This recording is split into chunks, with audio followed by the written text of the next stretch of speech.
Another who may not share your biology, your environment, your temperament, your values, your social conditioning, your aspirations, your concerns or your technological abilities can be reached and can reach you through this greater medium of life called knowledge.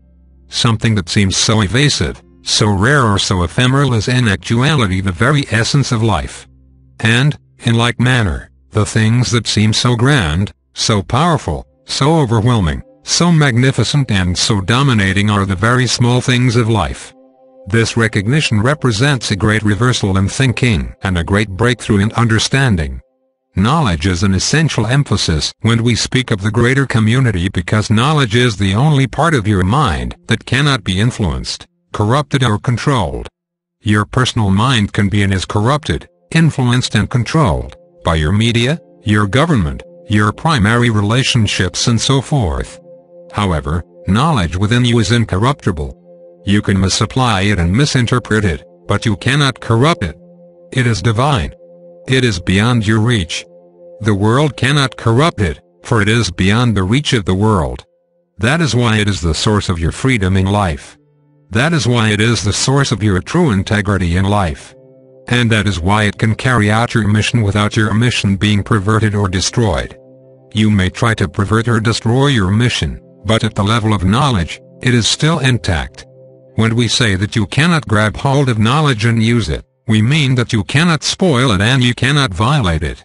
If you try, you will feel a great discomfort.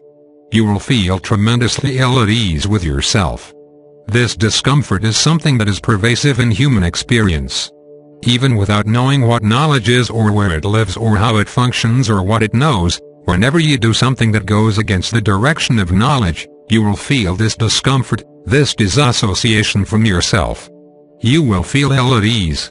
You will feel this not because knowledge is punishing you in any way, but because you are going against something that is known within you. This produces a very profound and permeating discomfort.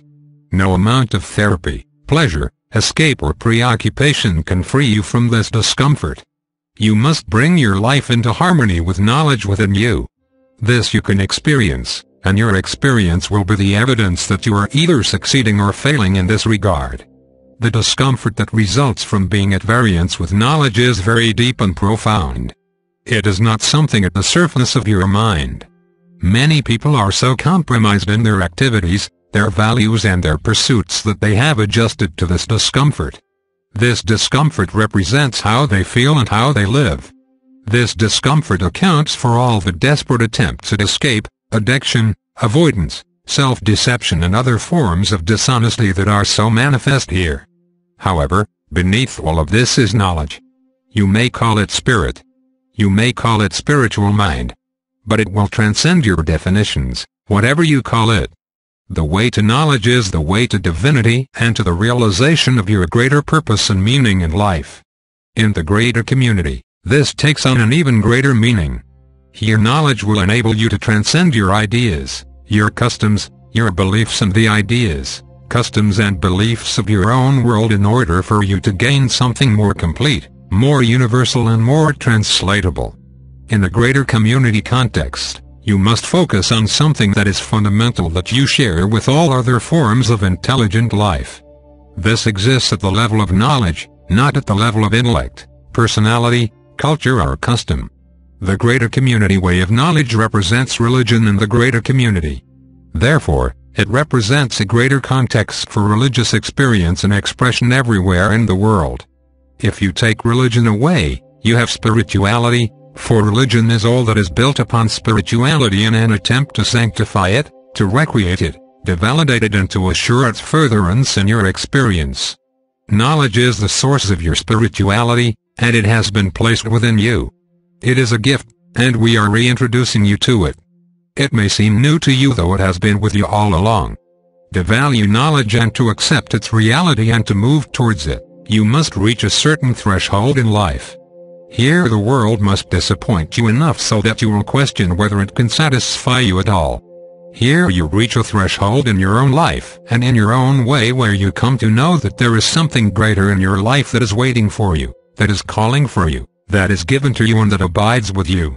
And you know that no matter what you do in life to acquire pleasure, wealth, fame, acquisition, recognition or anything else. Nothing can compare with re-experiencing this deeper and profound sense of self and purpose in life. Everyone is moving towards this threshold, the beginning threshold where knowledge is recognized. Many people think that they are very intuitive and that they have always been intuitive. However, this does not mean that they have reached the threshold where knowledge becomes really important and worthy of their time and effort. Many people think intuition is something that is just feeling them as they go along, as if they were part of a spiritual welfare system where you just collect as you go. This is very pathetic.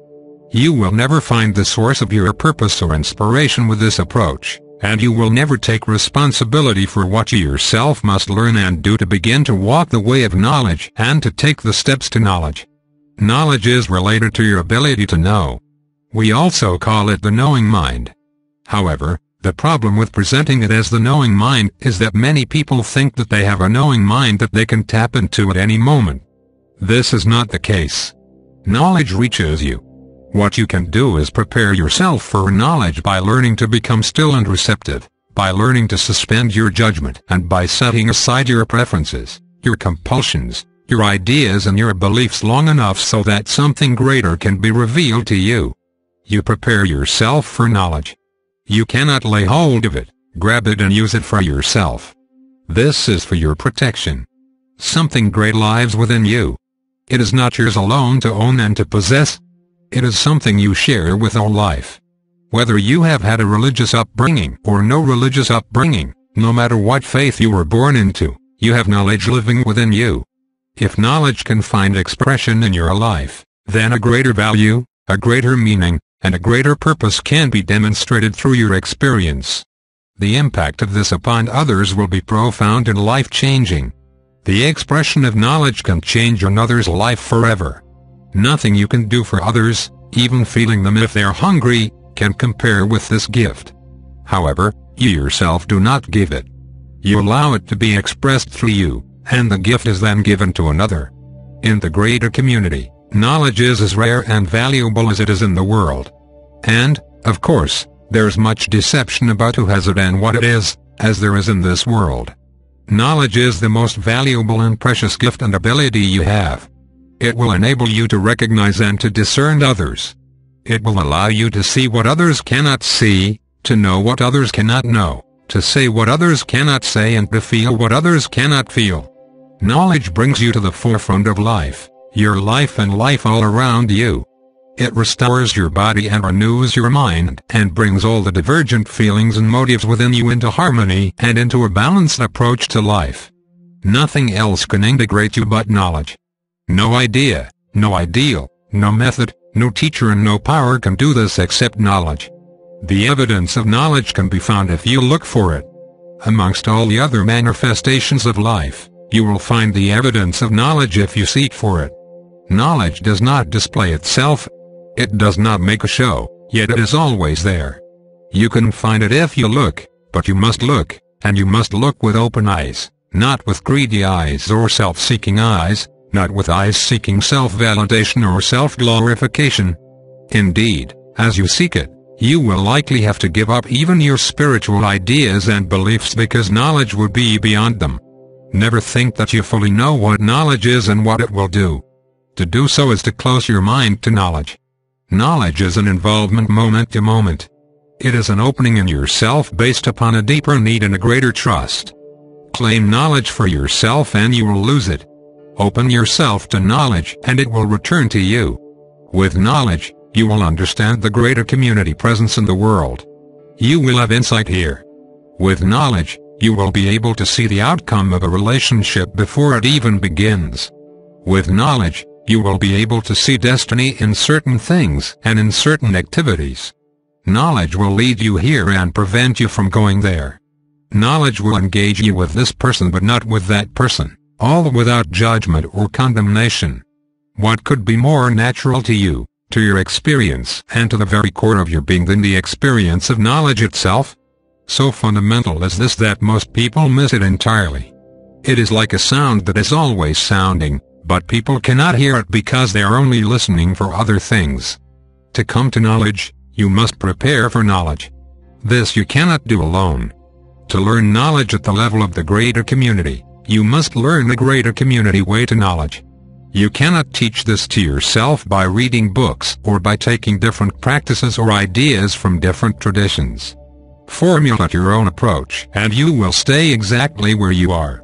Choose a path that you did not invent for yourself and you will go somewhere you have never gone before, and you will find something that you have never found before.